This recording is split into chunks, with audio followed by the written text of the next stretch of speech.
it's going to be very spicy because we didn't see Ultrascuffed fight against Zero Missing before with this Tempest, if I'm not wrong. Yeah, it's going. They were continuing to play that. Yeah, they were comp. playing that Rome comp. Yes, so we are going to see a very different version of Ultrascuffed. Like before, it very much was very strongly favored towards Team Zero Missing, right, obviously. But again, that was with this Tempest setup, right? Without the Tempest, with that Rome comp that was kind of mirroring in a way what 55 are playing with the Necromancer, right? So there's definitely a very big switch up in that regard. And I think again, I think that Ultrascuffed, they're kind of in their element. And in a way, they're on a roll right now. Like that, obviously they did go to the lower bracket, but they just beat rank 55. That's got to be some big positive energy. They've got the momentum right now. They're going into the finals. I'd be afraid if I was Team Zero Missing right now. I'd be a little concerned going into that. They've got to match that energy. What's going on with my camera, T? But I put my suit on and you're just like, no, we're not going to even put them on the stream. It's not working. Okay, now it's working. Okay, yeah, there we go. Oh. Okay. Yeah, all I had to do was ask. Yeah. Well, it wasn't working. Very good. You had to turn it on, mate. Okay, that's why. It is on. It's been on this whole time. Anyways, no. I'm excited to see this, and I think it's really interesting that we see. I mentioned this a little bit before, but we see Naru making this swap because I believe he was still playing the support, if I'm not wrong, right? And Grim was on the Catalyst? That is correct. Yeah, that's Grimjack on the Catalyst, and then Naru on Tempest. That's correct. Right.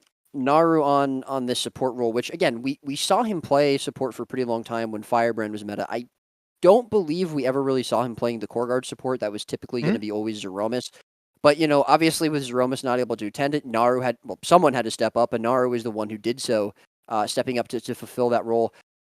Again, I think there's going to be a slight gap there. I think Kran is going to have the edge on him, but it's not going to be, the same as Frey. And again, big shout out to Frey. I think Frey played really, really well on Kylo. I think he played pretty well in Capricorn. Obviously struggled a little bit on Forest, but it happens. First time. I mean, that might have been the first time we saw him playing Tempest for a really long time, maybe ever, at least at that level. But I think Naru has the experience of playing support. And also, I think what's even more important is the synergy that USA's Zero Missing have. Again, they lost Zeromus, but picking up Grimjack is not really not a big stretch, right? It's not. Yeah. It's not really a loss for them because they've played with Grimjack before. This Team USA roster has had several different members, several different fillers throughout the years, right? And I think that the synergy that those 5 players have is a lot stronger than any other team in this tournament. Even the Ultra Scuff that we just saw beat 55, because Xeon and Azurdome are not regular players with Gornet and Fly and Kran. They were not part of the Ultra Scuff roster for a really long time. We saw Floody and we saw Capablanca being the other 2 members of that team a couple of years ago. And while I do think Ultra Scuff obviously performed very well, I think that we saw they just beat 55. I mean, that's that speaks volumes for itself. But there's definitely some lapses where I feel like they're not all on the same page, especially those Thieves. The rotations that some of those Thieves were making sometimes didn't seem as strong to me as the rotations that even Draza was making. In that last map and throughout the rest of the series. I think, Draws are really, really performing well on that Deadeye and really, really having some great rotations in those games. So I think that that's a weakness that USA can exploit. I think that, Ultra Scuffed are going to be looking to maybe put some more pressure on Naru. Maybe he's not going to be as used to it, they're thinking. Maybe they're going to just say, okay, our support's better than yours. We can exploit that. We'll have to see what these teams decide to do, but I do think that there are weaknesses in both of these teams. I do think there's ways for both of these teams to exploit it, but at the end of the day, in a team fight meta, I feel like the team with the better synergy, the team with the better sort of understanding of how each player on their team works should win, should come out, and that's USA. They know each other a lot better. Yeah, I would actually very much be inclined to agree with that prediction, actually. I've been in contact with the teams. They've been practicing, right, a lot. Right, so, Naru, as you mentioned, right, is new on the Tempest, relatively speaking, but he hasn't been taking that lying down at all. There's been a lot of grinding, a lot of training to get to this point. I think they're very well prepared here to face any challenger, particularly if we're going to be seeing a slightly mirrored comp. It's not going to be quite the same. Again, we're going to see... Well, okay, hold on, I got to interrupt you, Teapot. Yeah? We got a $3,000 donation? That's correct. Was that just now or was that previous? That was previous. That was a few. Oh, okay. I'm ago, sorry. I'm sorry. I thought that was just now. My apologies. Yeah. Big shout out to whoever that was, though. That's awesome. Honestly, that Roy is a fantastic segue because, of course, it would be remiss of us to not bring up the absolutely fantastic support that we've seen for Cure Rare Disease from the Guild Wars 2 community throughout the entire tournament, over the entire weekend here as well. It's been incredible. We have smashed our previous record, which was around $8,100 US. We're now up to 8,477. I mean, I'd love to see 10,000, right? We've never got a 5-figure fundraiser here before at Hardstuck. I want to see that. I need all of you to go all out to get to that 10,000. Can we do it? 8.5K is just around the corner there as well. But thank you so much to everyone involved. Meti Boom Boom, Zenix, Anonymous, Vagabond with a 55. Oh, who's this, right? Do you know this person? You might know the same. Grouch with $100? Who is Grouch? That name is familiar. That rings a bell, doesn't it? Yeah. But big shout out there, of course. Thank you so much. And Psychorama with the 50 as well. Yeah. He's, gotta keep it chill. Yeah. You're gonna get in trouble otherwise. Yeah. But anyway, thank you so much to everyone, and of course, thank you to Cure Rare Disease for helping us make this possible by partnering with us for this tournament. An amazing organization, right, and an incredible cause there as well. Again, rare genetic conditions.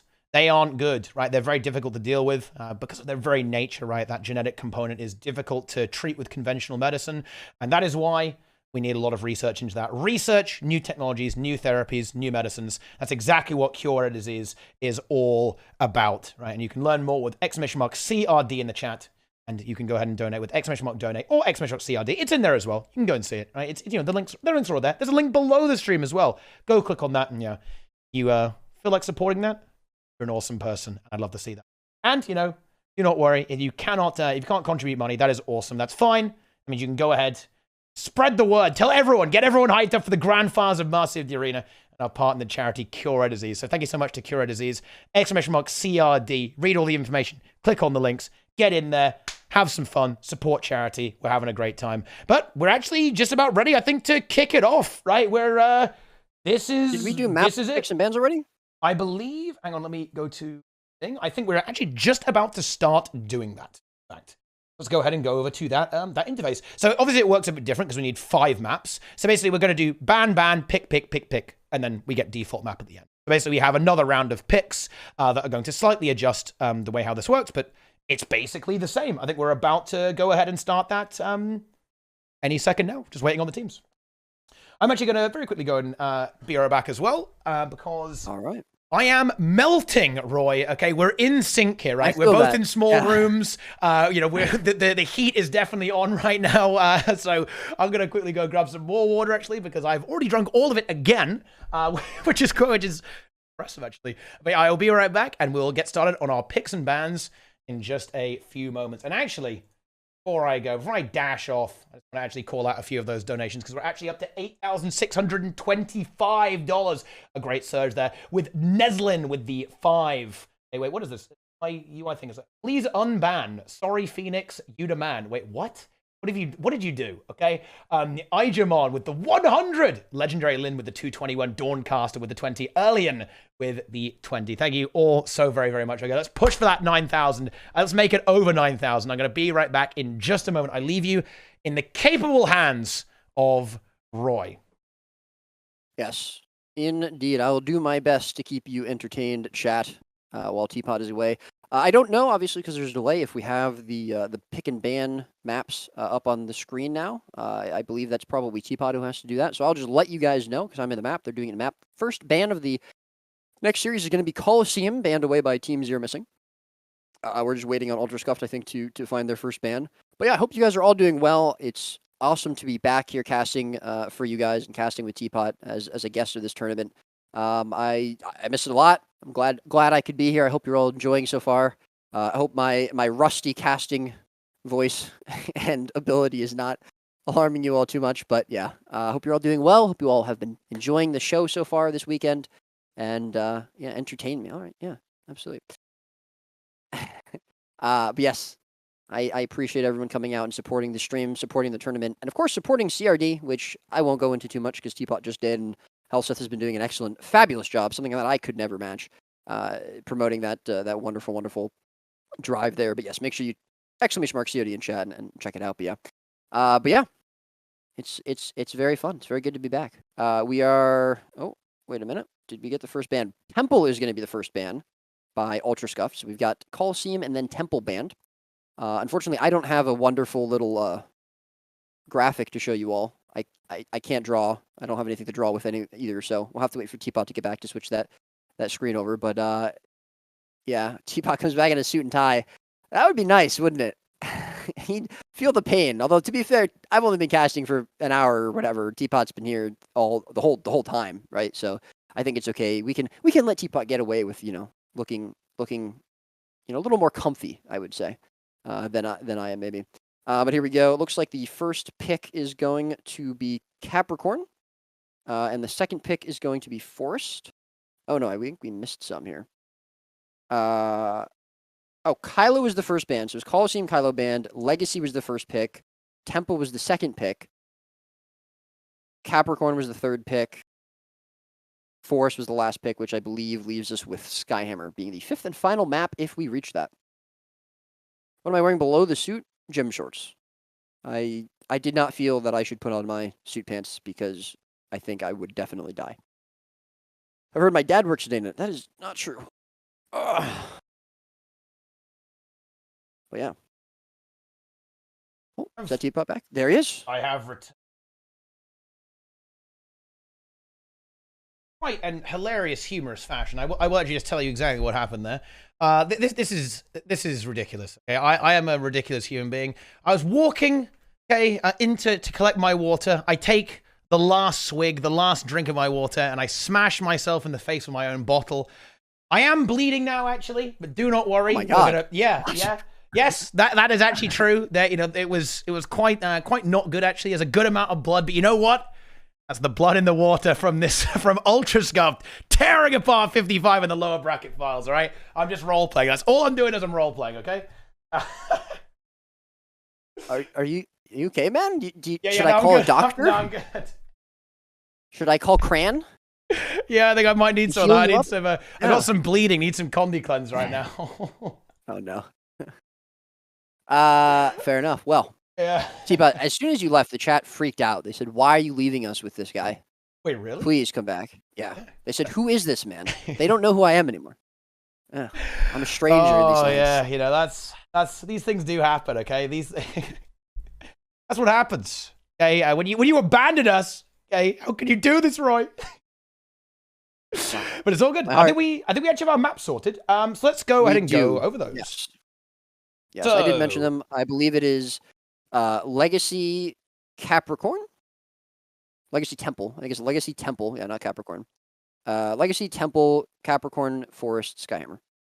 Okay. So no Kylo and no Coliseum. Legacy Temple. That's a fun one. That's going to be an exciting matchup here for sure, actually. Capricorn. Skyhammer, and then after that it will be a hang on a minute. No, sorry, it's Forest next, then Skyhammer is last. Interesting, actually, that we see. I think it's no surprise that we see Coliseum actually banned here by Zero Missing. They want to get that map where that double thief could really be super annoying, right? Yeah, where that's a very, very sensible ban there. I'm almost a little bit surprised to see Ultra Scuff get rid of Kylo. Perhaps they are. Maybe they do actually want to play a little bit less committed to the team fight, perhaps, because they have that double thief. They lost to 55 on it. Yeah, that is true. Yeah, that's a good point, actually. Yeah, they're maybe a little bit concerned about, again, like they do still have the double thief. They want to be very mobile. They don't want to have to get locked down on such a small map, I guess, in a linear way where they're just going to get controlled there. So I think that does make some sense. Legacy then for Zero Missing. Again, it looks like that seems to be the plan for Zero Missing, right? They want a team fight. They just want to fight. Get that value. They have that blade sword. They've got the temper. So they've got the rev. They're feeling good right now in those 3v3s and 4v4s potentially. Although we have seen them very much play a split map as well. So it's difficult to predict how these games are really going to go, to be honest. It is very, very difficult to do. Yeah. And I think that the first game is going to be pretty important for both of these teams because like we mentioned, we haven't seen them fight up against each other with, obviously, on a mirror match because, again, there's the Blade Sworn on one side and there's the double thief there for Ultra Scuffed. Now, Ultra Scuffed, they just beat this exact comp, when 55 was playing it. And I think they looked far, far better than when we saw them playing that Rome comp, the non-support before. Obviously, Cran coming in off the bench, going to be very, very impactful for them. And so I think it'll be really, really interesting and important for this first game. Obviously, it's on an A, so maybe a slight disadvantage for Ultra. But again, you'll love to see it. They've got that hybrid region team roster going with Phoenix from an A. Yeah, so that helps. You'll love to see it. Yeah, that is an advantage to have here, right? And of course, it's the same with Draw on Zero Missing, right? They're going to have a Draw on EU instead of Mark, I believe. Mark is not. Oh, that's not Mark. No, this is Mark. But I mean, on EU, Draw's going to play. Oh, yes. Right, Yeah, okay. yeah. I see what you're saying. I'm sorry, I misunderstood. Right, yeah. And of course, yeah, that's going to be very, very impactful. But yeah, I think it's gonna. We just have to see how Ultrascuff match up against Zero Missing now with this Tempest, because we didn't see them play against them before, and I would say that they got not like 100% 500 0'd, but it was pretty dominant for USA or for Zero Missing. Maybe they are just the better team. That remains to be seen. But this game is going to be really important to see it, and it's also going to be really important because we haven't seen either of these teams have to make any sort of adaptation after Ultrascuff went to the Tempest. Maybe they feel like they need to. Maybe Ultrascuff after this, if they lose or lose the next game, will feel like they have to. But either way, here we go. Game number 1. This is it. This is the grand finals between Ultrascuff and Team Zero Missing. Take it away. And here we go. We already see the opening rotations here. It's going to be the push here onto Grim. And honestly, it's always interesting to see this actually because this hasn't actually worked historically. Grimjack has been very good at not being dead in the 1v2 scenario. He is having trouble into the double thief though, actually, with Asdome and Fly definitely shoving away. Let's see if the cap is going to come through. Meanwhile, the fight on mid does actually end up resulting in the capture going towards Zero Missing here. And Cran gets caught here a little bit, taking a massive amount of pressure. I think Mark and Helio might be able to get this kill. Obsidian Flash is chained beautifully there. Can Cran manage to sustain it? Needs a little bit more health there. Doesn't really have anything though. Ooh, so that was a big jump dodge actually to get there. Could this possibly be a hold? He's going to self-glyph. He's going to self-glyph. That's unfortunate for him. Obviously going to keep himself alive, but we're going to see Gornet go down right after. Cran will self-res with that fire glyph, that passive ability, but is he going to be able to res it? And I don't know if Zero Missing realized it, but it doesn't matter because as soon as Cran gets back up, they're going to be able to realize it. And yeah, Cran's going to be taken out and Gornet going to be not far after. So really nice job from Zero Missing. Great heads-up play. Even though they didn't realize the fire glyph had been casted by Cran, they're able to just come right back into that, cleave it out, stop Cran from being able to res Gornet, and now they've got huge map control. Fly very, very low. Grim is going to go down here, but I think Helio will be there in time to help it. Fly way too low to pressure this, so it's going to be up to Azurdome. Yeah, to try and stop that. No, there's just no shot. Yeah, that Spectre synergy there with the Catalyst, like having the double Ellie there, right? Like the Spectre has so much value. You can res the side node here with the Catalyst and also the key support in the team fight too. This is a fantastic start for Team Zero Missing. Obviously, they're not super far ahead just yet, but honestly, a nearly flawless opener from them. Yeah, no, this is really, really well played for them. And I think it's a lot in part what you mentioned, trying to put so much damage, trying to put so much pressure into Grimjack. And we saw it take 2 minutes for them to get him to kill him. 2 thieves couldn't kill Grimjack for 2 minutes. And he survived that long. And I think really, really great decision from Helio to be the one to rotate over instead of Naru, where you might think, oh, Naru's going to rotate over, he's going to support him, he's going to get that glyph. But no, it's Helio because he knows he has that synergy with the tether where he can res Grimjack up. And he's obviously a lot faster to rotate as well than Naru. So, great decision making for them. Cran now going to find themselves taken out there over at mid against Helio and Grimjack. And we do see Fly coming in. Is he going to be able to get the tether himself?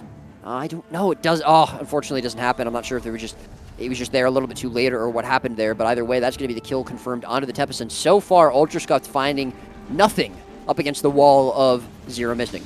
Yeah, I mean, this is looking very similar to what we actually saw in the early stages of the tournament here, actually. Ultrascuff having a lot of problems. Yeah, it's over. Like, we already have Gornet in the downset. Again, another kill locked in. Cran now back. There's no revival there, so no kind of cheeky out of base.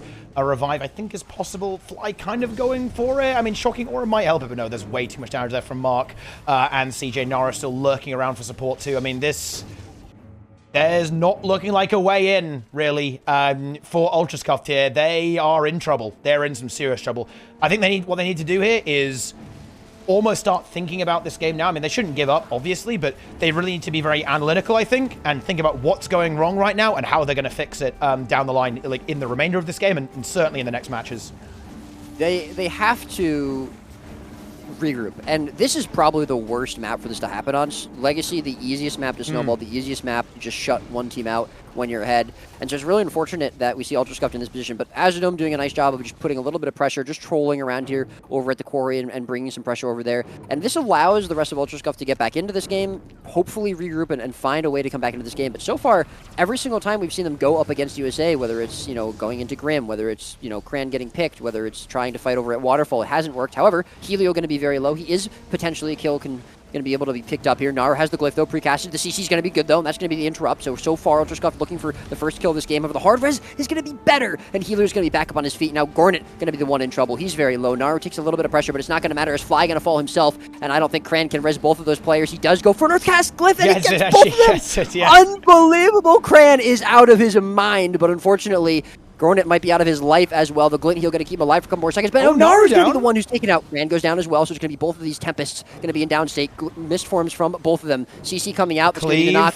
Cran's going to be very far away. Is the cleave going to be good, or is the hard res going to be better? Nar still alive. His team keeping him up there, and Cran going to be stomped out by Helio, but the rally doesn't come out anyways. Mark going to be very, very low. We do see some pressure still. Nar is still going to be in down state. They might be able to get this kill, but I think the damage has been done. They're not going to be able to do it. Fly can't cleave this anymore. Gornet can't cleave this anymore. That's going to be the kill confirmed onto Gornet now, and all the Thieves can do is try and run away. I'm not sure that's going to happen either, as Fly gets picked up, and an excellent team fight here picked up for Team USA. Zero missing. So very close there. Very intense fight for Ultra Scuffed. They almost had that. They could have somehow managed to rally Cran back up, or even kind of trade and continue to extend the fight out, but they couldn't. The revived discipline, and that's what you were talking about before the game, right? The synergy, that experience, like the understanding of your team and working as a unit. I think that's really coming into play here. Just very well disciplined play, I think, from Zero Missing, and as a result of that, combined with excellent strategy and execution and familiarity with this composition, they're running away with this. Yeah, I mean, that was kind of, I think, the teetering point there for Ultra. They're going to have another chance, to do it again, but they needed to win that fight to be able to start coming back, and they lost it. And that's where USA continue to just hold their ground and say, nope, we're not giving you a way back in. We're not giving you any sort of chance to come back into it. They do hold on to Waterfall for a while, and that's going to obviously be credit to Phoenix there, but that's not going to be for very long. Cran not going to be able to stand on top of that, and they're going to have to rotate off of that. Gornet now going to be probably taken out. No glyph there from Cran. Obviously, again, like you said, you don't want to give up, and obviously points are going to be relevant, right? You want to be able to get as many points as you can, even if you're going to lose. But this is looking like a hard shutout victory here for Zero Missing. Yeah, it really is. They've neutralized the map. And, as you say, that will allow them to probably accrue a few more points to, of course, as the series progresses, they're going to be looking at the point count to make sure that, they're trying to get the final map, if it does come to that, on the region that they're looking for. Of course, so getting points is definitely relevant. You certainly do not want to be losing with 56 points, right? That's not what you want to do. Ooh, Grimjack actually in a lot of trouble, down to 1,000 health. Fly moving in here as well with Asdom. Can they find the kill here? 3,000 health, but the barrier is pretty good, actually. Helio with some very nice support.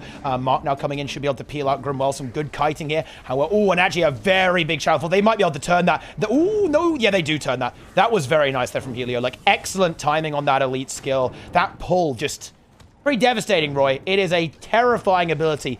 And a big overcommit there from Fly and Asdom, and both of them go down there as well. One revive does come through. Cran able to get one of those players back up. Can they maybe get the second? No, I think that's too much damage, actually, with Grimjack now coming on the Catalyst. Yeah, now, the question here that Ultra Scuffed are going to have to be asking themselves, and I'm gonna say this game is over. We've seen some comebacks, and again, it's not completely out of imagination that we can see Ultra Scuffed win this, but they would have to completely shift how they're playing and how this game is going to be able to do that. So, for the time being, I'm going to consider this game essentially over 1-0 there for Zero Missing. So, is Ultra Scuffed, what they have to say here is, okay, obviously there is a comp difference. Is that why we're losing? Is it the double thief? Or is it that we're not playing into it well enough? Can we leverage our double thief to be able to take a win here, take a map off of Zero Missing, or do we have to try and match them? And if that's the case, who goes Bladesworn? Or is it just our rotations are lacking? Is it just that we're not team fighting as effectively? We're not team fighting as well as they are? Is it the synergy that's missing? Is it the fact, that we're just not picking targets as well? You have to figure out why you're losing. That is the most important step here. Why are you losing this game, and what can you do to fix it? I would be very, very surprised if we see them swap to Bladesworn, because I don't know who could play it. I don't think Azadome is going to play Spectre. I mean, I'm sure he possesses the ability to do it. I'm sure he's played the class, but, he's here because he's a Deadeye main. So does that mean that you stick with Deadeye and just completely drop Spectre? I don't think so either. And again, I don't know who on this team is going to be able to pilot Bladesworn as effectively as, you know, we saw CJ doing so. You know, maybe you bring Xeon back in and maybe he has a Bladesworn that we just don't know about. But regardless, it puts them in a very tough spot. Do you double down on your comp and just say, we need to play it better, we need to pick these targets better in these team fights, we need to rotate better, you know, leverage our double thief advantage, and risk going down 2-0 as you're, you know, going into the third map? Or do you say, okay, this isn't working, we have to try something different for game number 2 in terms of comp? It's a tough decision. I think your assessment is bang on. We do see Grimjack taken out. That's nice. That's nice. That's going to give us some points. That was a big explosion, a massive burst there, and that's good. Mark is holding on, though, because, of course, it's very much in Zero Missing's interest to also deny points to their opponent as well, of course. And that's what they're looking to do. They're looking to stall out as much as they can. Mark in a bit of trouble there, actually. But I think your assessment is spot on. It's going to be difficult for them to actually change things, right? I think that, yeah, sure, could Fly potentially play Bladesworn? I think that's probably true. I think Azum would be fine on Spectre, 100%. But I think it's a little bit late in the day to really be changing things up that much. I mean, they might have to as like a bit of a desperation play, I suppose, because if they feel like this really isn't going to work. But I think they are going to be forced to commit to this and try to really make this double thief work somehow. You know what else they might some do? value out of it. They might put Gornet back on the Necro.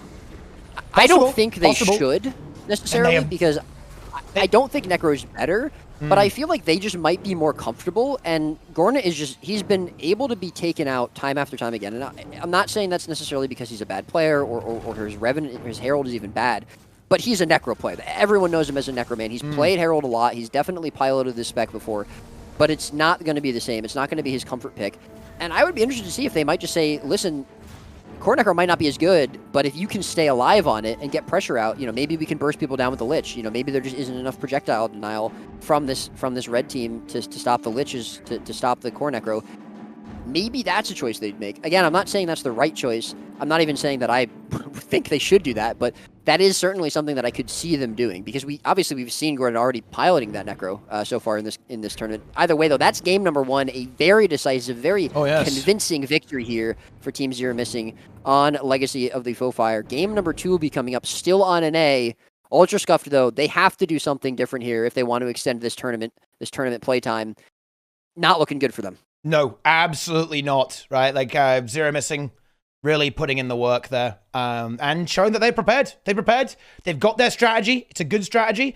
It's Temple coming up next, and I do think that is actually going to be, okay, Double Thief can definitely work here. I've got to say, Roy, if Ultra Scuffed struggle here, then I think they're going to have to change something.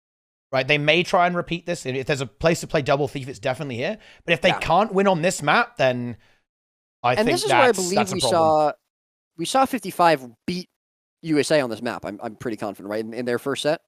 Correct, yes.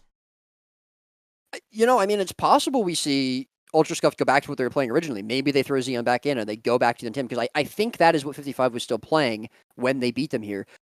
It's a tried and tested strategy, right? You know that you can win with that strategy.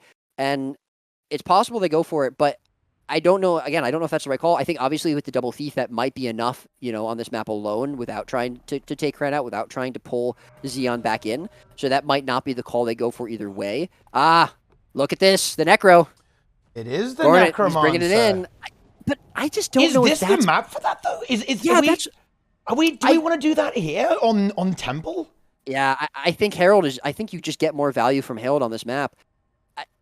I don't know. They have to be confident in it, or they just have to be so sure that Gornet can stay alive longer and provide more value than he can on Herald to do this.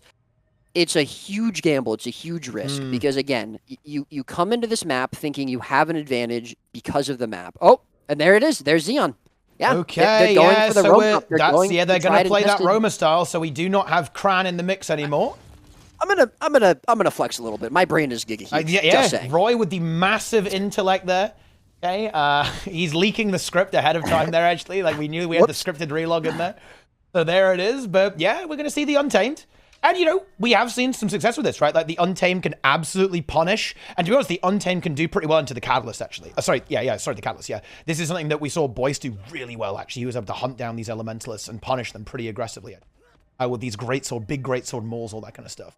So we'll have to see if that's going to work here. But I'm very much, again, inclined to agree with you, Roy. This feels very risky to me, right? Like this... Yeah, I think this Necromancer, it's standing out to me a little bit here. A bit of a sore thumb, Roy. I think that Zero Missing are going to be able to punish this. I like... Obviously, I always like it when teams try something different. I'm always a fan of teams saying, game 1 didn't work. What can we change up? What can we do differently? And I respect the decisions here because, again, Gornet is extremely good at Necro, potentially one of the best, if not the best Necro players that we've seen in recent years in PvP. But again, I think this map is so difficult to find value on a class like Core Necro. It's going to be interesting to see how this works. And Xeon, I think, we saw him, being able to bring some value to the team, on Friday, right? And obviously, in their first couple matches here today, but is he going to be able to match Grimjack? Is he going to be able to match CJ, on this Untamed? Because it's not a mirror, right? It's not as though he's playing Catalyst. It's not as though he's playing Bladesworn. And they might just choose to send Phoenix into Grim. And if they do that, fair enough. But then, he's forced to fight the Bladesworn. So it's going to be really interesting to see where Ultrascuffs decides to put these players. I think their comp has an advantage on this map because, Tempest is not going to get as much value here. I shouldn't say no value because it's still going to absolutely get value, but it's not going to get quite as much. You're not going to get snowballed out here like you did on Legacy, but you have to be able to get value from the individual players around the map, and you don't have any sort of safety net. Cran providing so much value every single game, even when they were behind 500 to 100 points. Cran's throwing out double res Earthglyphs. That value cannot be understated, and you don't have that anymore. Regardless of the map you're on, he's still going to be, they're still going to be really, really valuable in this map. So it's a huge risk. It is. And well, let's see if it's going to pay off, right? I think it's also entirely possible that, it sounds a little bit weird, but they almost might be being a little bit experimental here to an extent. Like, okay, let's try a few things out here, right? We're still on NA, so, on paper, we aren't exactly favored here, of course, because of the ping advantage. It is their map pick, though, so they do have that on their side. Let's see if it's going to work, right? Try the old style. Because, again, as you previously brought up, right, this did actually work, for 55, right? If they're able to somehow replicate this, then it could work out very much in their favor. The big difference is that, of course, there was no Necromancer for 55, right? There was a different setup there as well. It's not quite the same, but similar for sure.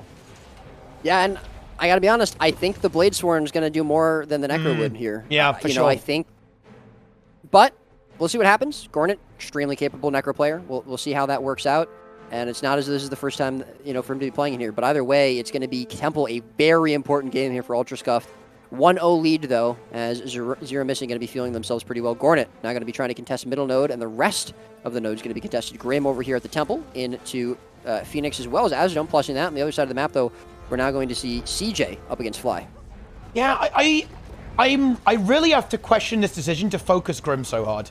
I think this just doesn't work. In general, I think over-committing to the Catalyst is maybe not the play. I kind of like forcing the node, and if Azadome's able to do that, which he is, but now I want to see him leave. Okay, never mind, okay? Yeah. Now I like it. Wait, but he's going to go back. I'm not a fan of this, Roy, actually. Well, I think it's because they're seeding middle. I think we see the rotation here from Xeon, right? They're going to force the decap onto Alter, and Mark going to be able to, follow Xeon in there, but it's a little bit late. They do get the decap, but this is where not having that Tempest is rough, because if Xeon dies here, what do? You have to just give up the kill. Fly maybe not going to be able to res that on his own. You need another player to come in here. And while I do understand why Azadome didn't immediately leave that Temple node, he rotated back in, it is potentially a mistake here, a bit of a misplay. Middle node, though, now going to be a little bit more under pressure as Azadome does rotate in there. They do force Helio away from the node, so this could be good for them, but with the rotation there from Naru onto Temple, they get the decap there, they found the kill onto Xeon, and again, this is where your comp works against you if you're not able to survive, if you're dropping players, losing players around the map. Yeah, absolutely. The 1v1 is raging on here between these Catalysts, and with Xeon down, we have to wait. I mean, the comp that Ultrascuffed have here, I think it's very momentum reliant. Like, if they have a player down and they don't have a kill themselves, they can't really do that much until that player is back, and that's exactly what's happened, right? Like, they had to kind of back off a little bit and play a bit more defensively until that respawn has come through. It has now actually happened, but they're still looking for that opening. They've got to find this opening. They've got to get a kill. Like, Ultrascuffed need a kill. If they can't do that, then this game's a bit of a non-starter. And it looks like CJ might be the victim here. almost goes downstate, but has managed to get the heal off. A few shouts all over. And yeah, look at Naru. He's in the mix here, ready to go. Really nice rotations from him, being in the right place at the right time. Asdom down on mid. We're back to square one for Ultrascuffed. Right, this is working. Self-res? Is the self-res king back? No. This is respawn. My apologies. Yeah, it's respawn, yeah. Yeah, okay, never mind. I looked away for a moment, and I thought he had come back, but no, it is going to be the respawn. That being said, coming in to rotate and try and save Fly, and so far going to be okay. And Grim wins the 1v1. Yeah. Phoenix dying to Grimjack. The king of Catalyst, the king of Elementalists is still here. It is going to be Grimjack, and Ultrascuffed, again, they're trying something different. It's not as hard of a shutout as before, but they are consistently the ones losing players. This, I believe, is the third kill of this map now, and this is where the snowball is going to start a little bit. And Stillness coming up in 20 seconds. Ultraswift cannot give that away for free. Look at the score. I mean, look at the score here. We've got another kill there. Of course, Phoenix is now back in the mix too. Fly is trying to contest over here with Azadome to get something. I mean, Mark is in a little bit of trouble here. Not super happy. Does get caught in the elite skill. Is he in the wall, actually? That could be a kill. Yeah, that could be a kill. But, I mean, my problem with this is that, okay, they get Mark. What are they going to do now? The Blade Sworn is there. The Tempest is there. They won't actually be able to cap this. They'll be able to hold it contested. What are they doing on the map right now? There's just nothing. And Azdome's about to die here too. Very, very low. Very pressured. Can't really get crazy amount of value. They do get Mark down. Let's see. Is there any res from Naru? I think the glyph's going to be there. No, it's not. Okay. Should. Oh, we get the interrupt. Yeah, I think it was interrupted. Yeah. That's something. Actually, I think that might have been a oh, no. From Zeon. They had to give Stillness for that, Roy. Stillness is now in the possession of Red Team. That's very bad. Yeah, it's just not enough. This is the first kill they get, so we'll see what they can do with it, but they're going to have to find some decaps very, very quickly. I don't know. I mean, it's just not enough. Finding one kill, committing so many resources to it, and not being able to really do much other than just get one decap out. Fly is not going to be able to contest CJ for that much longer, probably. He's already very low. Phoenix not going to be really, really pressured around mid. And again, you just lack this comeback. You lack this support that Cran was bringing before, and bringing in such a strong and powerful way. I don't know if this was the call. Especially, again, I think the Necro just not helping them. They're having a lot of trouble finishing off these players, and I think that Herald would have done a much better job for it, right? Being able to rotate around a lot more freely, being able to just jump into these fights and burst a target down, just seems like it would be providing more value than this slow, tanky core Necro. I don't think the Untamed is necessarily a mistake here to replace Cran, but I'm not sure that the core Necro was the play. And Ultrascuffed, honestly, it's starting to look like they're actually going to be struggling even harder than they did on Legacy, which really should not be the case. Yeah, I mean, we said this as we got into this game, right? If there's a map where you're going to make this work, it's this one, and it ain't working. It's been utterly shut down by Team Zero Missing here. This is just... There's no opening here. They've handled it well. They've understood what the opponent is going to try and do, and they've countered it. And just, it's more than that as well. It's not just the strategic stuff. I just think that at the end of the day, Team Zero Missing is playing better right now. I think every player is performing better currently. Again, we see Grimjack winning that 1v1 convincingly, right? We see Grimjack not die in that +1, right? When we have that, we see Naru being on point, being in the right place at the right time, rotating quickly on that support. Yeah, this is just, it's very, very well played. I don't have much else to say. It's very well played here. Hineo dead, feeding to Azadome here, actually. As I say, well played. And Mark comes in to maybe salvage that. Ooh, can Naru make it? Actually, that's not inconceivable, in fact. But I think the cleave should be good enough to get rid of him here. But still, recasting. Oh, yeah. We almost canceled last second. You're 300, you're 260 points behind. What do you do with that kill? You have a node, that's great. Stillness coming up in 10 seconds. Tranquility coming up in 10 seconds. You have to be able to put some players in position to get these buffs. CJ goes down and Mark goes down as well. This is where a real comeback can actually happen. And I know this point gain, or this point difference looks insurmountable, but if you get buffs, it's not. We will see Phoenix going down there, but Naru has already positioned himself in a place to be down here. Zeon already down there as well, so it's going to be a 1 versus 2 for Naru for a little bit. I love this rotation from Naru, though. He realizes he can't help his team around the map, and he just puts himself already down here so he doesn't have to rotate in a little bit late. But, again, another kill picked up on the map. Helio goes down up top. We see Ultrascuff continue to just push this advantage that they had with the players. Fly and Azradom continue to cleave this out, but we're going to see more players from USA, from Zero Missing going down. Naru, very low. If they can find this kill, that's huge, but they have to do it. And Phoenix, he goes over to the cap. I don't like this. If he had just continued to pressure Naru, I think they might have been able to find that kill before the rotation comes out from CJ, and they've just given up so much pressure they had onto the Tempest. Yeah, I almost want to see... I think Xeon has to leave this, and maybe leave Phoenix as a troll here and just try and take this 1v2 for a good amount of time. I'm not sure if they're going to have the DPS to punch through, because the Blades one's going to bring so much support and counter pressure. I don't think it's really going to work, particularly now with Market as well. Yeah, they can't give this away. Obviously, Fly has no arrived, and that should keep things relatively stable. We already see Helio starting to move around and decapture the map here as well. Look at the damage! They just did 2 kills. It's going to be about 3. Oh, yeah. Mark and CJ on a... Yeah, that's going to end it, I think. With those 3 kills, can Fly actually deny this buff? He's actually out of range, so can't use that. Oh, that's horrible, actually. Well, might be able to port at the last second, but I think Nora's going to get that. And with that, I think the game really will be at its end. Gornet also dies on top, and that should be... yeah. Oh, Stillness was taken as well there. Oh, it's brutal, Roy. You hate to see that. We are looking at a 6 cap right now. The game is going to end so very fast right now. We've got 30 seconds left in this game, more or less. I mean, this is a massacre. NA are coming back for revenge here. Like they paid Ultrascuff to snipe rank 55 in the lower bracket, and they're here to clean up and get a reverse of what we saw in Master of the Arena 1. They don't want to drop anything. They want to get their own 3-0 potentially here in the grand finals of Master of the Arena 2. This is monstrous gameplay here. This is GG. 2-0 towards Zero Missing will be coming up in just a moment.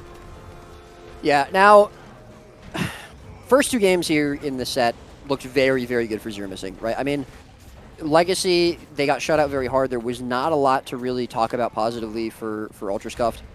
I actually think this game might have even been worse considering the map and the comp they were playing with. But, you know, again, I'm going to give them some credit. They're trying something different. They're not just putting their heads down and saying, we've lost, let's just run it back. They're trying something different, which I think is good. But you now can't make any mistakes, and you are going to be going to EU, so you are going to have at least a little bit of a boon there. So you know, most of your players, 4 out of 5 of your players, are going to be on standard ping, as opposed to the 1 out of 5 players that Zero Missing are going to have. But I don't know if it's enough, because I think the biggest difference here, if we look at rank 55, who played a very similar comp to Ultrascuff, right? They were playing obviously the Blade Sworn instead of the Necro, but it was a pretty similar comp. The idea was really similar. The rotations from 55 are just a lot better and a lot tighter than Ultrascuffed. And I think this is why we saw 55 able to bring it to 3 games against Ultrascuffed in the previous set. Ultrascuffed obviously coming out, in the end, I think, I'm going to keep saying it, huge credit to Cran. I think just kind of, being that sort of rock solid foundation for the team to play against and play around, and just being a little bit better there, and the team also may be able to just play around it a little bit better. But overall, I think the rotations from 55 were consistently a bit stronger, and that was why they were able to beat USA in their first set on Temple, because they out-rotated them, because there's this powerhouse. Every single one of those 5 individual players is just so good at rotating and rotating around each other. You don't have that with Ultrascuff. They need to be able to fix that. They need to be able to say, listen, you went, this way when you went to this node when you needed to plus this other fight, or you went down to the bottom buff when you needed to plus top buff, whatever. You have to recognize those mistakes. You have to be able to fix that for this next game. You can't lose any more games. This is it. 2-0, you're on match point. You're on the brink of defeat. You do not want to go out this way. You do not want to go out the way Team USA did 2 years ago. Yeah, exactly. No. You don't want to see that. And, I think, in a way, right, like, Team USA, Team Zero Missing, they're here. They don't want that to happen again. That's why I think they've gone hard, right? They've wanted to make sure that they are in position to, in fact, perhaps be the one that is getting the 3-0 rather than the one that gets 0-3 here. But yeah, absolutely. Like, that's not what Ultrascuff want to see whatsoever. And I wouldn't be surprised to see them just say, okay, we're not going to do the roaming comp. We're going to just try and out team fight them. We're going to bring Cran back into them. I think that may well be the play here, because that did not work. Are we on Skyhammer? I don't know. The third map? The third map should be Capricorn, I believe. Okay. We've seen Ultranum. They beat 55 on this map. They should be comfortable on it. I think bringing Cran back in for Xeon is the play. Mm-hmm. I don't hate keeping Gornet on Necro. I think if you keep Gornet on Necro, that's fine, because Herald didn't work up on Legacy. You need to change something there, and if it's not going to be comp, then it has to be rotations. It could be both. That works as well. But I think keeping Gornet on Necro there is fine. I think it was a mistake for Temple. We all agree on this.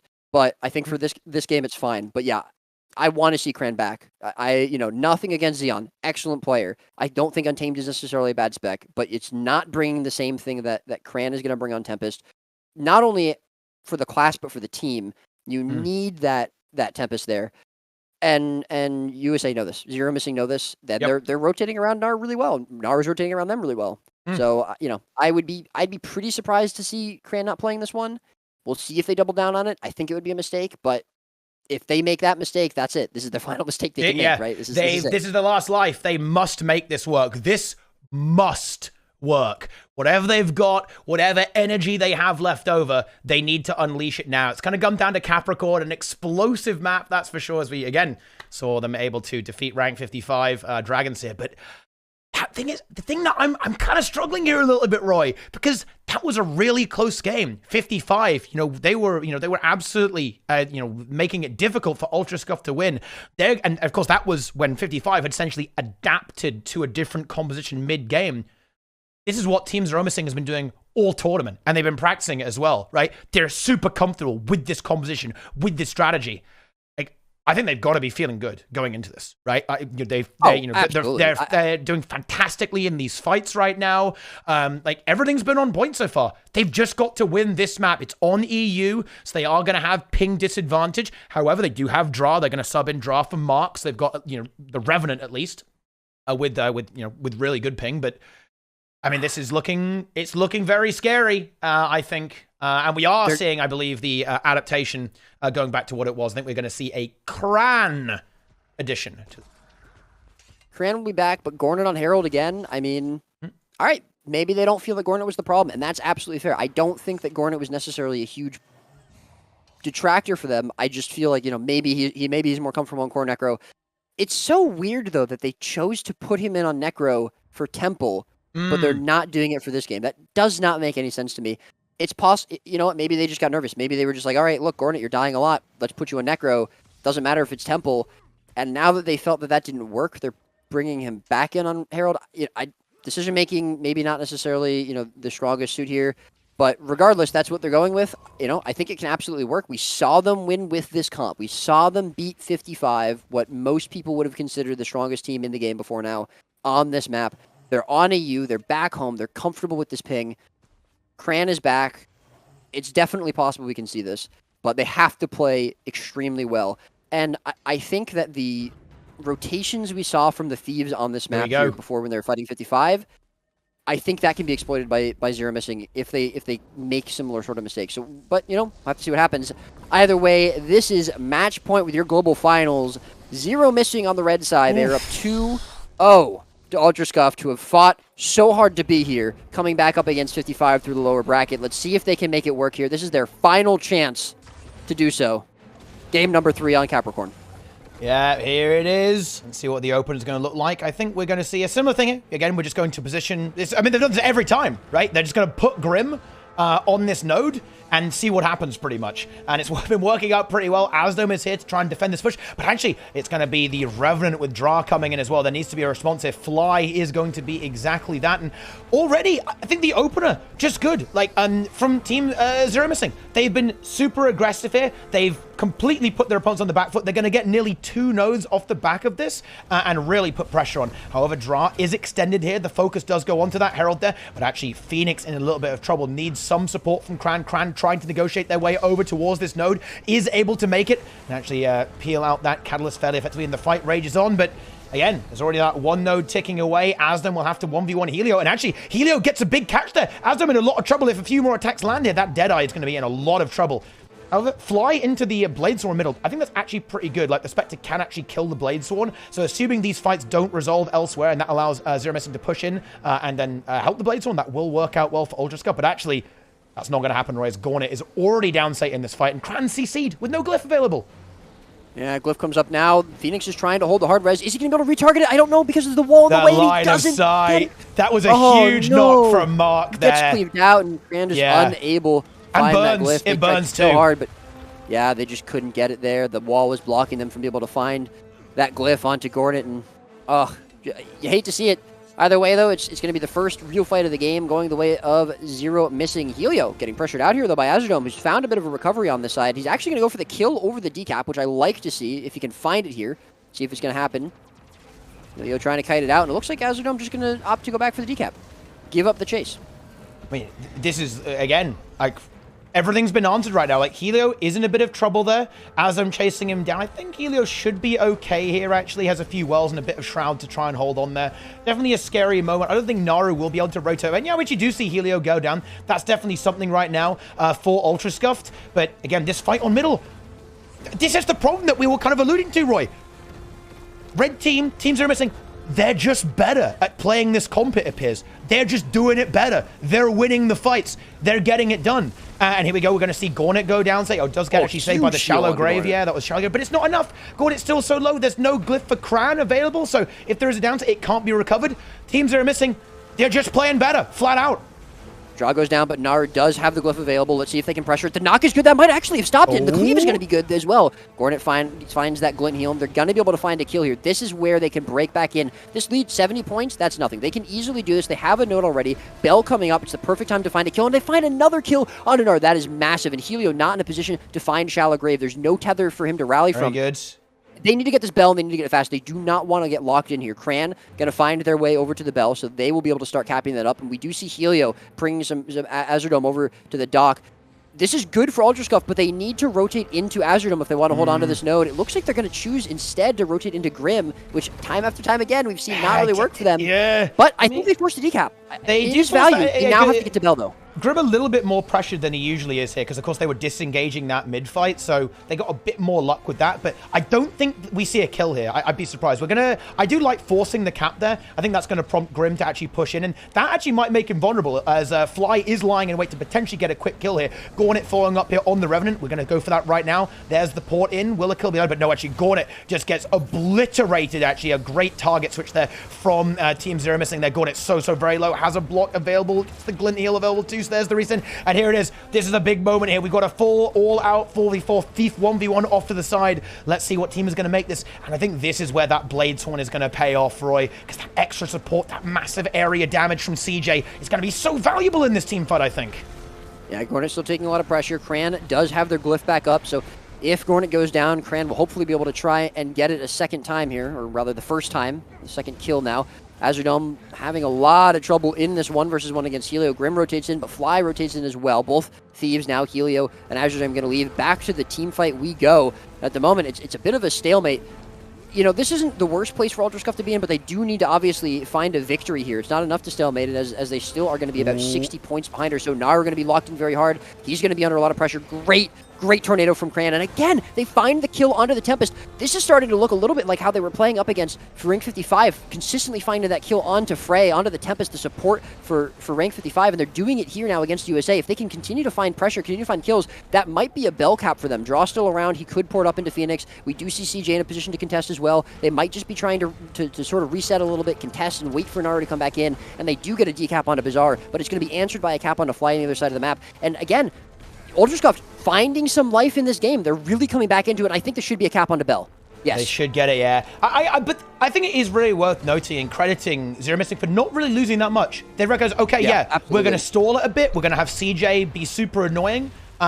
And then we're going to leave, and we only lose one player. Now, Helio is a bit pressured there as he's disengaging, but Naru's available right now with the water overload. That will re-heal that more or less instantaneously. And again, 25-point bell is good, but it's certainly not over yet. In fact, node possession is still in favor of Team Zero Missing, and we do see this pretty hard commit into Grimjack. I think the Herald is actually a good pluser, and yeah, Grim can't hold that. Yeah, that rev is massive. Oh, is there going to be a res? The precast! Oh my, that was disgusting. Like, that was absolutely repulsive from the Red Tempest there, getting that revival and resets all of that excellent progress made by our Revenant here by Gornet. They're going to try and push that 3v2, but yeah, that's not going to work. And all of a sudden, he's got another map state that looks pretty darn red for Team Zero Missing. And next bell is up, and of course, that's 50 points for Ultras. They're really going to want to try and push that, but yeah, but they came into the first bell with such a huge advantage, finding not one but two kills from that mid-fight, staggering Zero Missing so hard coming into it. And Zero Missing are now coming in here with a triple cap. Draw now, there's down. no glyph available onto this immense kill on a draw. That was a huge amount of damage. Triple cap, though, during this. Yeah, triple cap. There's so many points being gained here by by Zero Missing. We do see both the Thieves trying to come out into the map, trying to get some decaps going out here, but they're already going to be almost 100 points behind where they were closing the distance before. Now, we should see them able to hold on to this. Fly going to go for the... No, he's not going to go for the full cap. They're going to actually send all 5 players back in. Draw going to be coming in off respawn, but if they can find a kill or 2 here, that will be huge. And Naru still will not have the glyph, so they don't have to specifically go for the Tempest if they are worried about the glyph. They might still go for it just to get the support out and the CC out, stop that potential support coming through. Azure Dome a little bit low here, but this is going to be a massive fight for UltraScuff. They need to win this, and they need to do it decisively. Fly, though, in a lot of trouble. Cran going to be pushing their way through this fight in a tornado. They might still have the glyph up available as well, as Fly is going to go into down. Gets it up. Great water glyph coming out there from Cran, but is it going to be enough? Draw is back in, and now the full 5v5 is going to be going as the node for Bazaar still ticking away from Zero Missing. UltraScuff, they cannot continue to stall this. They have to do it fast. This is the problem. I don't like the 5v5 for UltraScuffed here. Again, that Blades one is just going to be ticking and ticking and ticking. It's not going to stop. The value's going to keep going through, so this fight has to end pretty quickly. Cran and a lot of trouble does have the invulnerability, and Grimjack is very, very low there on the red team. Both Elementalists here, very pressure. But the re-heal is huge, and this is what I'm talking about. That sustain is just fast. And Gornet getting blasted. He's in the downside. There's no glyph available, and I think that might be this fight. And the bell begins in. Fly is going to go down too. No glyph available. Cran and Phoenix and Azam, they've got to run out of it. They've got to get out. And not only are they not going to get the bell, they're also going to lose it. And they're going to be down 150 points moving into this. Cran going to try and hold on to this node. But I don't think that's going to work. Yeah, that's not the play. They have to back off. Yeah, they're going to rotate into mid, which is definitely the better call. You know, dying here from Cran would be pretty terrible.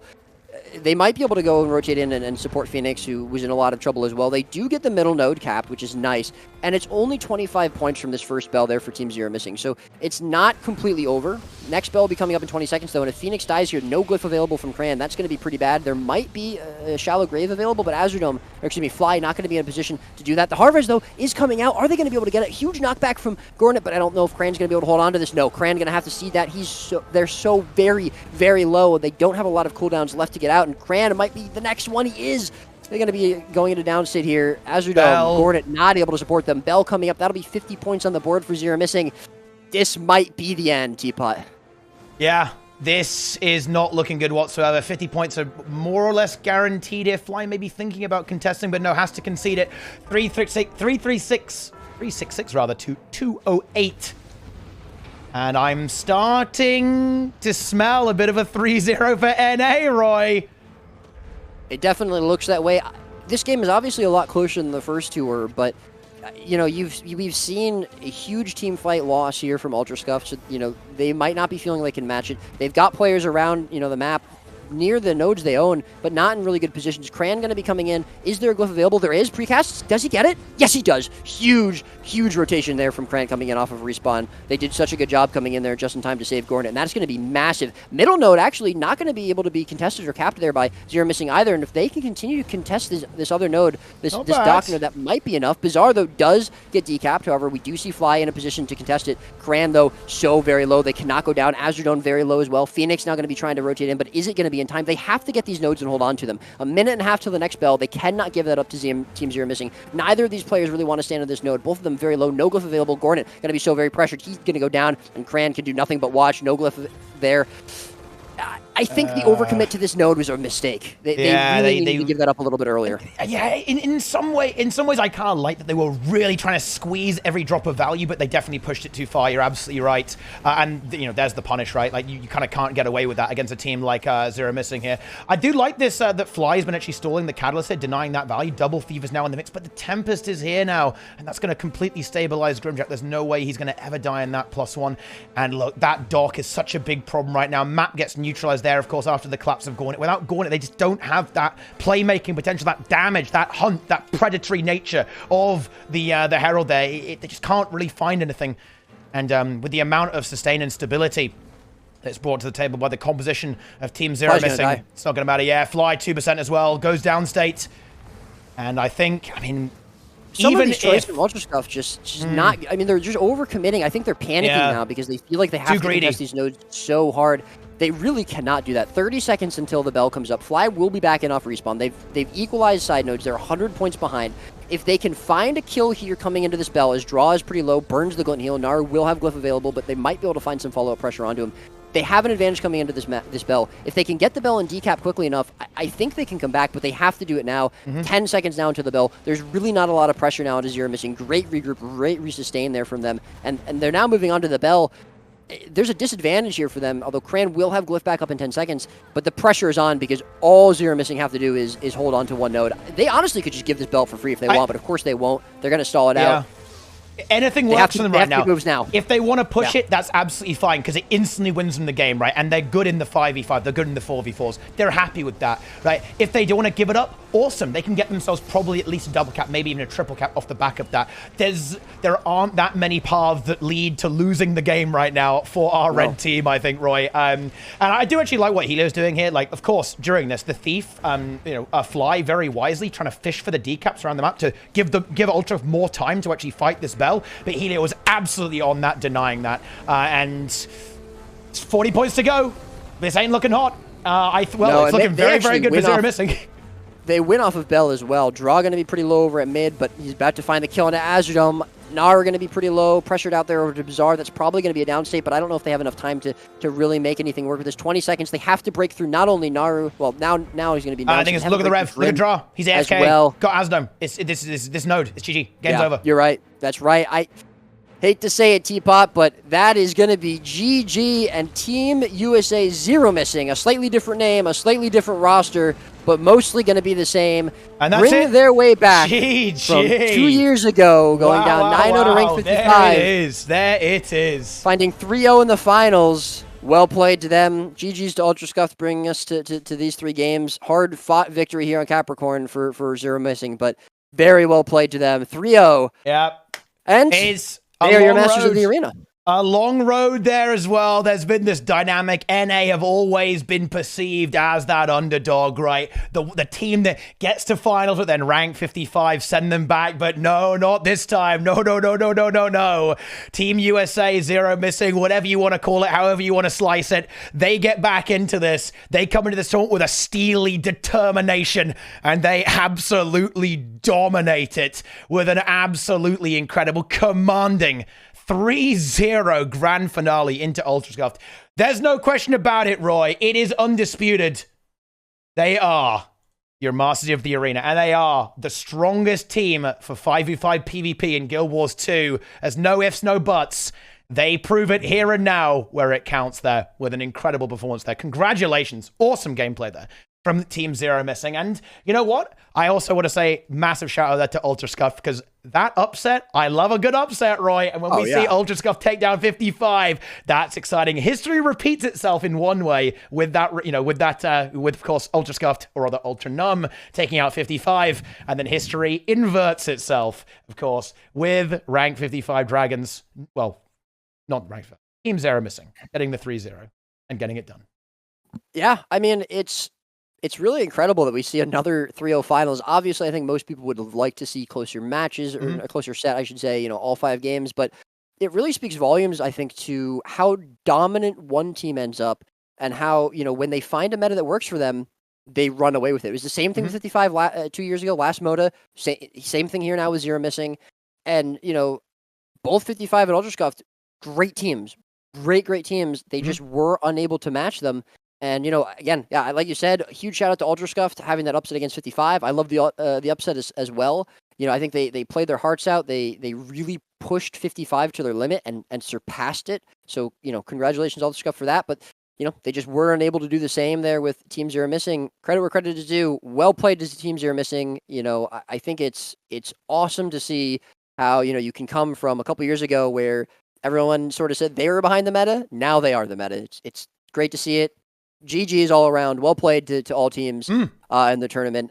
In a lot of respects, I'm reminded of the first Masters of the Arena because Then, obviously going into this, like teams were always very confident that they have the correct strategy, right?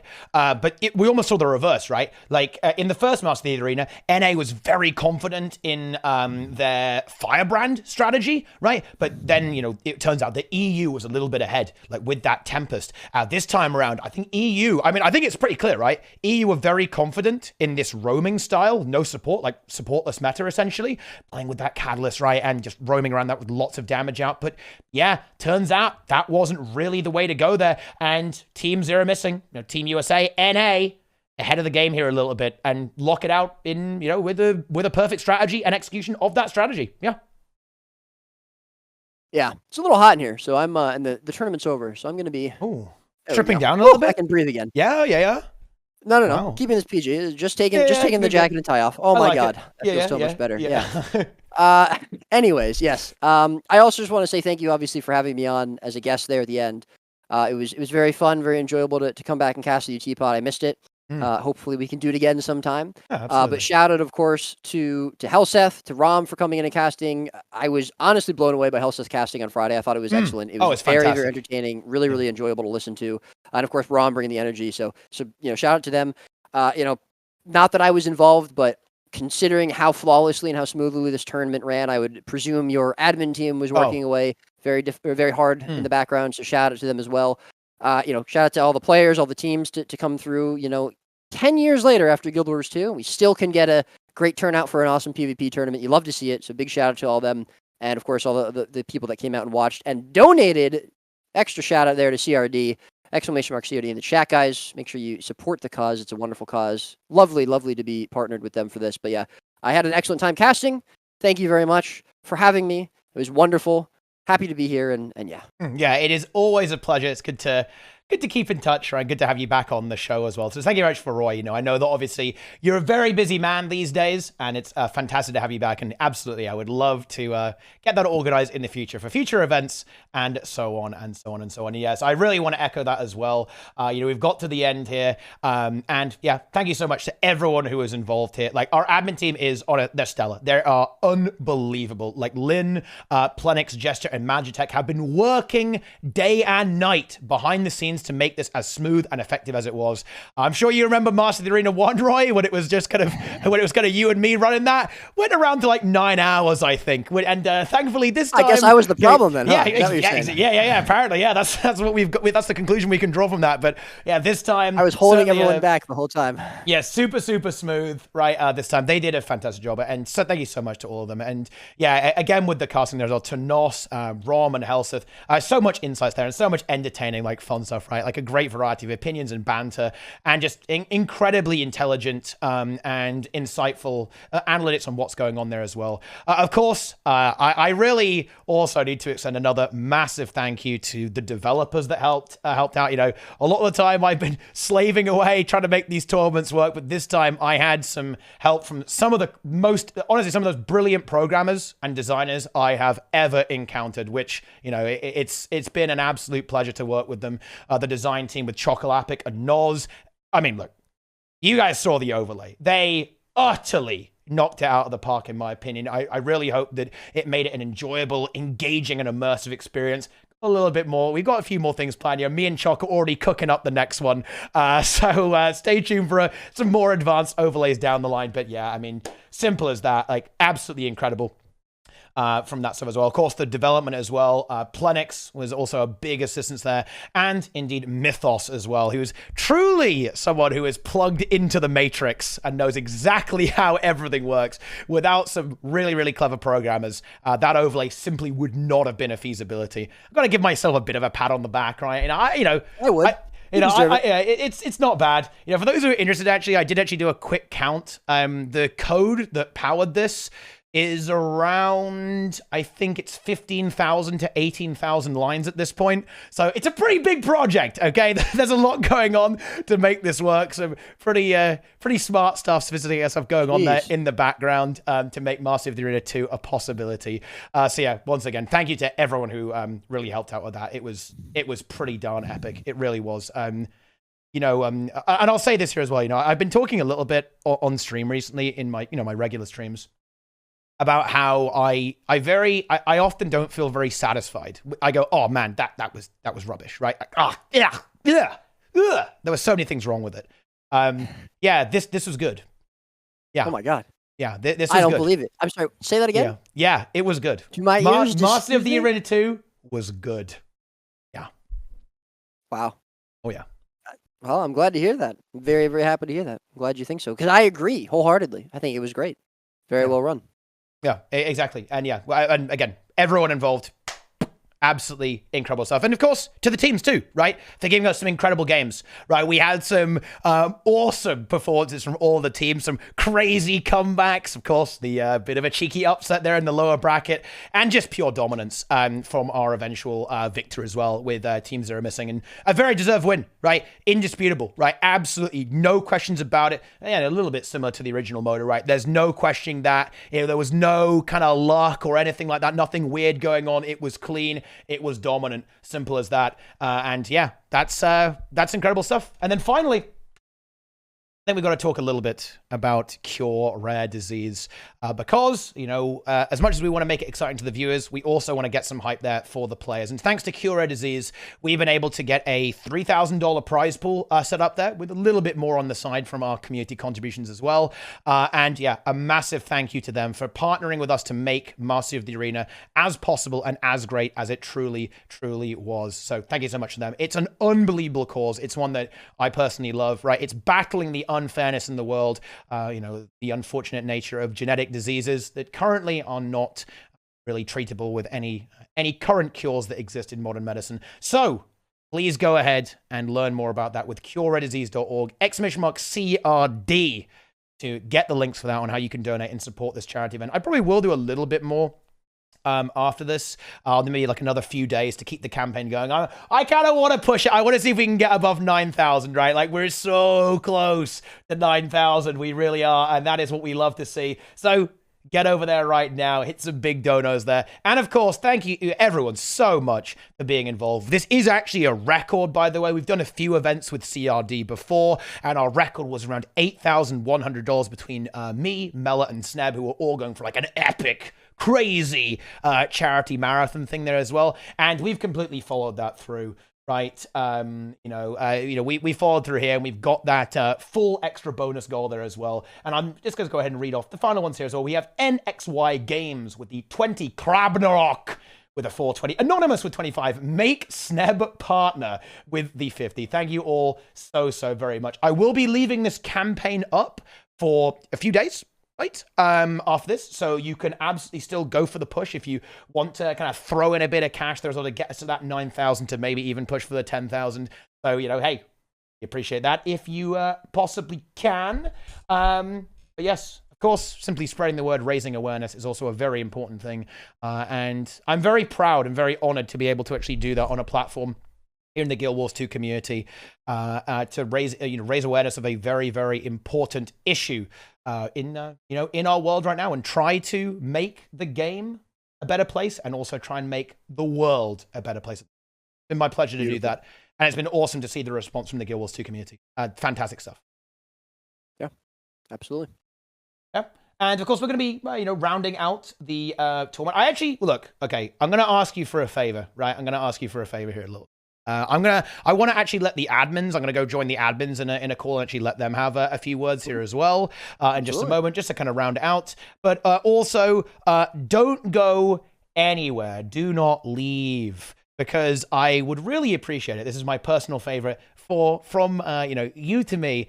Please watch the credits video. There's going to be a brief video after this, really detailing, detailing everything that was involved here, and actually even a special dedication at the end as well. So yeah, there won't be a dry eye in the room, believe me, after all that. So seriously, please stick around and take a look at the credits, because I think it's really important to recognize that, you see me flailing around on the camera here, but it's not just me. There is so much work that went into it over the time, in the back end as well. Pretty incredible stuff. Winner interview. I mean, we could do a winner interview. Bring them in. That's certainly possible. If that's something that if people are interested in, we'll see if they're interested in a winner's interview. But yeah, wait. Oh, hang on. Whoa. Roy, We just got an anonymous $1,000 donation. Whoa. We are actually at 9,000. This is 9.7K. Come on, guys. This is 9. We can get to 10,000. This is we're now this is now 275 away from 10K. I think we could maybe see a 10K here. Gamers, can we do it? Okay, let's see. You can absolutely do it. Yeah, I think we can do this. Okay, look, get in there right now. !CRD in the chat. Let's get some information out there. Click that link. Pound the button below the stream. Let's push to that 10,000. Can we do it? Just another 200 more. Go, go, go, go, go, go, go, go, go, go, go. But anyway, let's see. Yeah, we're checking in for the interview right now with the teams. So bear with us just a moment, and we'll get that sorted out. Real quick. Oh, I think we've got another 20 moving in here as well. Eagle Dawn with the 20. Chocolafit with a 20. Oh, it's not enough to carry the overlay. He's also here to carry the donation bar at the same time. That is what we like to see. It really is indeed. Okay. Anyway, I'm just getting this information on interview, and I'll just add whoever wants to. Of course, if the teams don't want to. That wasn't actually part of our schedule, but they're more than welcome to. They would like it. Sure, they'd like to send someone. Also, we didn't mention this, but shout out to Draw, who's back-to-back Moto winner. That's true. Yeah. Wait, that is actually the. Is he the only player who's done that? I think that's correct, right? Yes, because of course he was on 55 and now on Team Zero missing there. So that is actually the only player back-to-back. Draw is the key, apparently. Yeah. You know, you can't win Moto without him. So teams, if there's ever a Moto 3.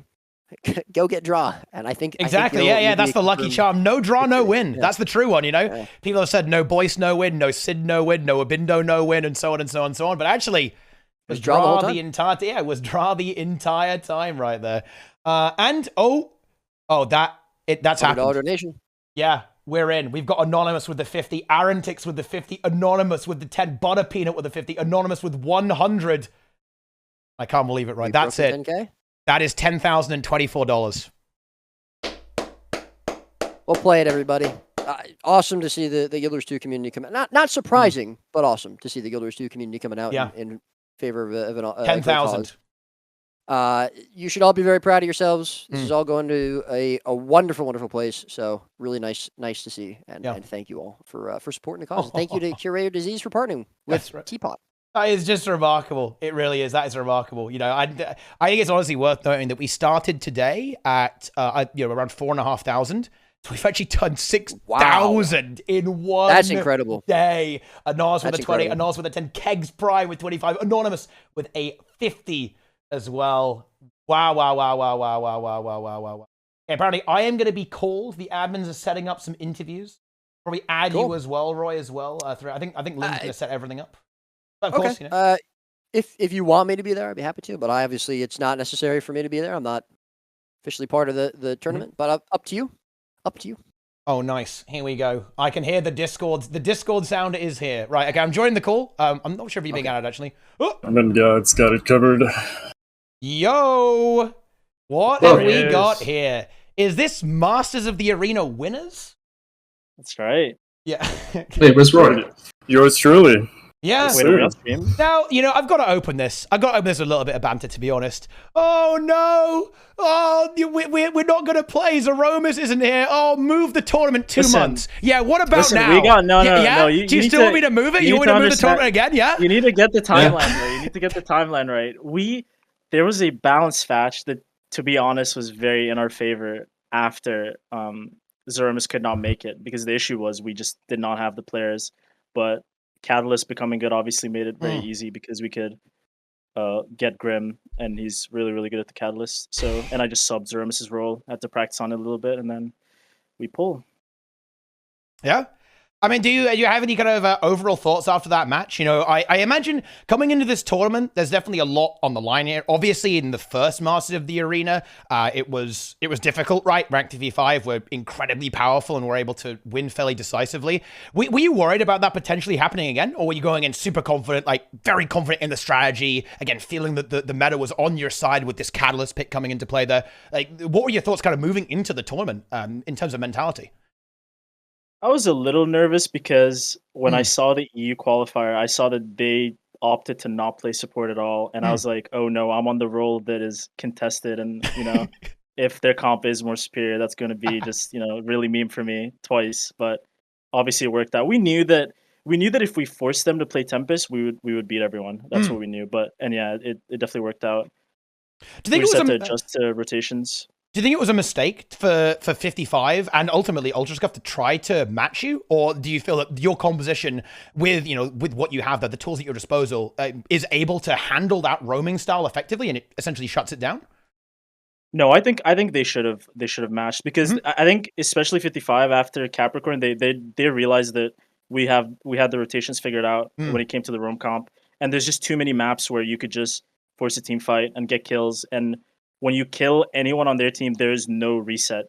I'm just running around, just resetting people constantly. And as long as I'm doing that, they just run out of gas, they run out of cooldowns, and they just eventually die. And they understood that, and that's why they swapped, which was the right choice. But then obviously played better.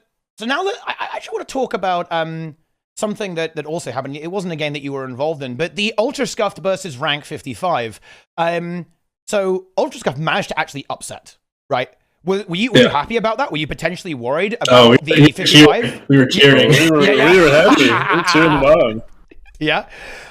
So, under the assumption that 55 had made it to the finals, would you have still felt confident? It was a 2-1, of course, in the upper bracket final in your favor.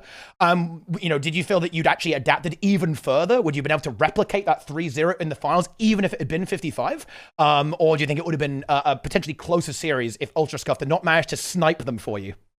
I think it would have been the same result, to be honest. Yeah. Because 55 is not practiced at all on that comp at all.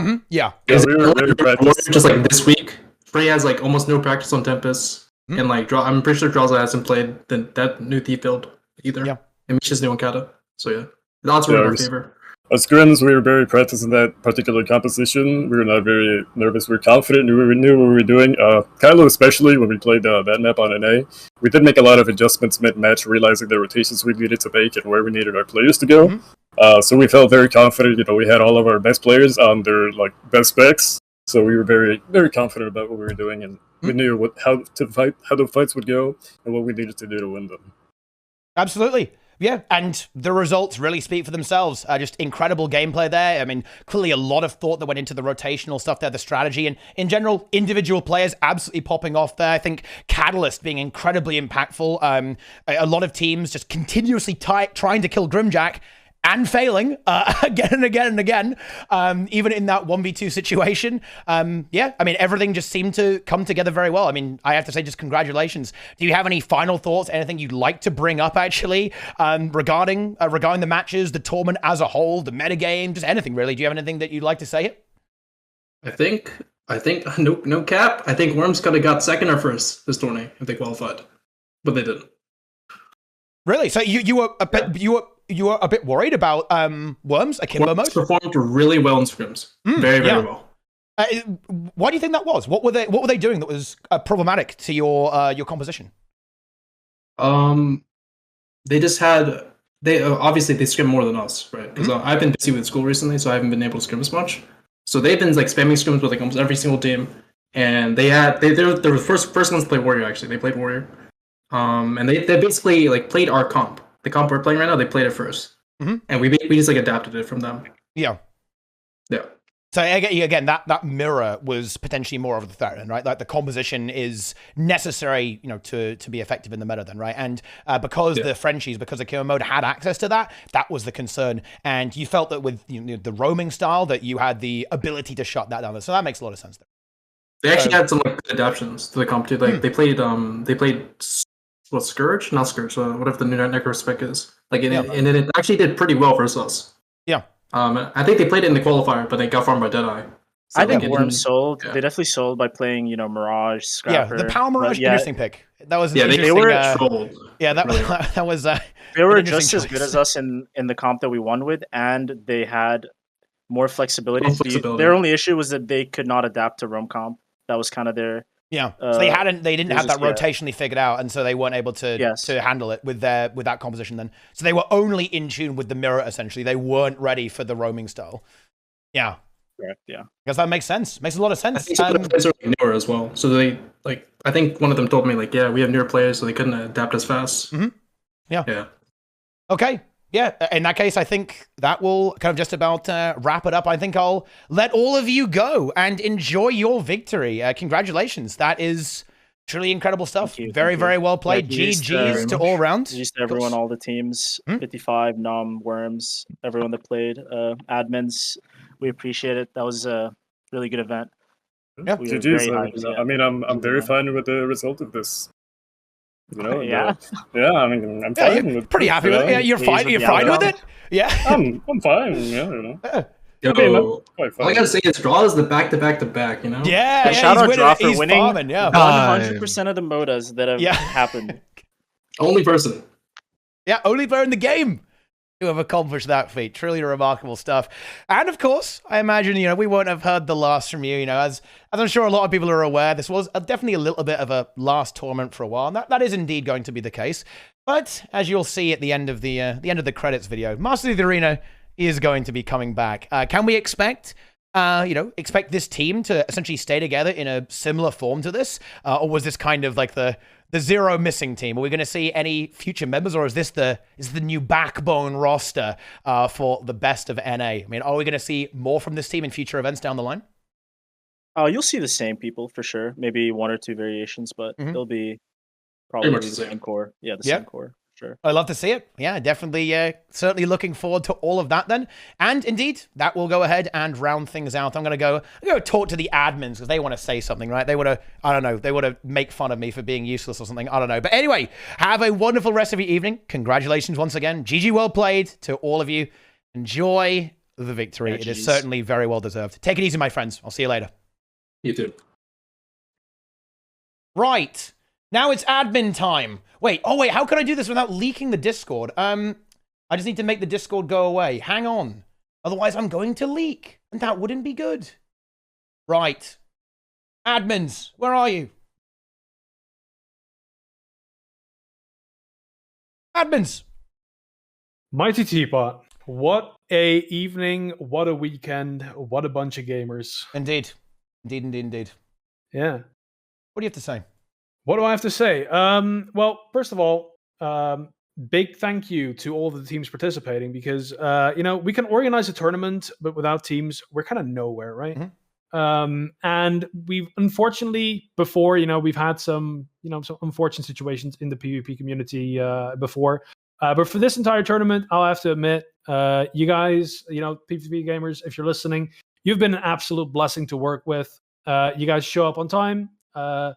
We try to run like a little bit of a tight ship here. But yeah, you guys, you show up, you respond.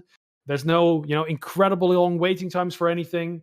That's, how we've been able to kind of keep it, shorter than, like the 9 hours that you got like last or 2 years ago, actually, funnily enough. Yeah, it was a long time ago already, 2020.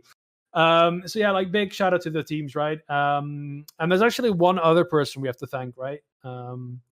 And I don't think anyone has thanked them yet, or maybe maybe Roy has done it already. But the man, the myth, the legend. Hardstuck might be organizing this, but there's one guy behind the wheel, and that's Mr. MightyTeapot, right? Ha! Yes, that's me. He's the man. 3 a.m. in the morning, he'll send me a message, Lynn, we need to take care of this, and then I just wake up at like a casual 10 a.m. and I'll make my breakfast and I'll read my messages, and it's like, oh, I've responded to Teapot 7 hours too late. Teapot's hard at work. Yeah. Still be awake sometimes. Exactly. Yeah, so Teapot, thank you very much for helping out with all this. It's been a blessing to work with you as well and the teams. Masters of the Arena, it will go down in history as a good tournament. You said you were happy with it. I think that's actually a first, right? Is this the first tournament you're actually happy with? That's the first tour. I would actually say yes. I liked it. I liked how it looked. I liked the overlay. I liked the execution. I liked the production. Yes, we have made it. Masters of the Arena 2 is actually good. On par, yeah. Yes. Got some more work to do and certainly things to improve, of course. But yes, Masters of the Arena, pretty damn good, right? For sure. And, I think, do you have any kind of closing words here before we go ahead and wrap up here with some final thanks before we move on? And if the other admins want to say anything? Jess, did you have any thoughts? Yeah, sure. I just want to thank the chat as well. Obviously, like, it was very clean. We didn't have to ban anyone, really. And we got over $10,000, and that's going to make a real difference. It absolutely is. And I'll I'll be just read real off scared, the yeah. final ones here as well. Chowdrester with the $5. Discius Bilover with the 150. Anonymous with 20. And another Anonymous with 10. So thank you so much, everyone there. We're up to, I mean, a pretty ridiculous number here. $10,234.20. Ending on a 420. That's very fun, actually. I like that. Very enjoyable. But yeah, 10,000 for Cure Disease. Absolutely incredible. You know, should all be very proud of yourselves. I'm very proud of the community right now. Truly remarkable event. We broke 5 figures, brand new record for Hardstuck here in terms of charity fundraising. And that brings our total to, I think, just over 20,000 actually. Really, really cool. I love to see that actually in total of all our events that we've done. So very, very happy with that indeed. So thank you everyone. And of course, a final thank you to the viewers. You know, it's awesome that we can get so many people watching. We had 2,000 people, you know, here in 2022 in Guild Wars 2 PvP, still watching, still alive, yeah? Not too bad whatsoever. Not too bad. I'll take it. And hopefully we can continue to build this up over time and continue to provide really top quality events. We've got a lot more in store. We are going to be moving away from like really big events for a while. We're going to be really focusing on grassroots stuff and building resources for players to learn the game and giving them the resources they need to actually get into these gamers like PvP, like raids, like strike missions, like world. That's what we're going to be in there. But do not worry, my friends. Master of the Arena 3, it's already coming. It's already on its way. Do not worry. Stay tuned for a lot more and a lot of other epic events down the line again. And of course, thank you so much there as well.